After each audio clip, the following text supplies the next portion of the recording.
మద్దతు ధరలకి నానా తిప్పలు పడుతున్నటువంటి రైతులను చూస్తుంటే, ఇప్పుడు కొత్త విషయం ఏంటయ్యా అంటే, ఆంధ్రజ్యోతి జిల్లా ఎడిషన్‌లో రాసుకొచ్చింది.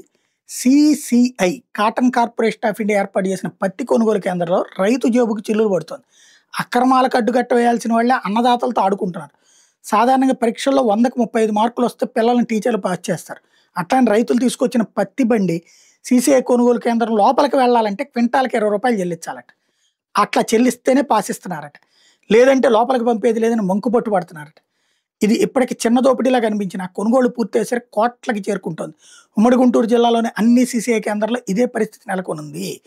ప్రస్తుతం ఉమ్మడి గుంటూరు జిల్లాలోని సీసీఐ కేంద్రాల్లో దింపుడు కూలీ ధరలు ఇంకోవైపున ఆశాంతం పెంచేశారు. గతంలో ఉన్న ధర కంటే రెట్టింపు కావడంతో రైతులు ఆందోళన వ్యక్తం చేస్తున్నారు. ప్రస్తుతం 4 చక్రాల ఆటోలో పత్తి తీసుకొస్తే దిగుమతి కూలీ 1000 నుంచి 1200 అట.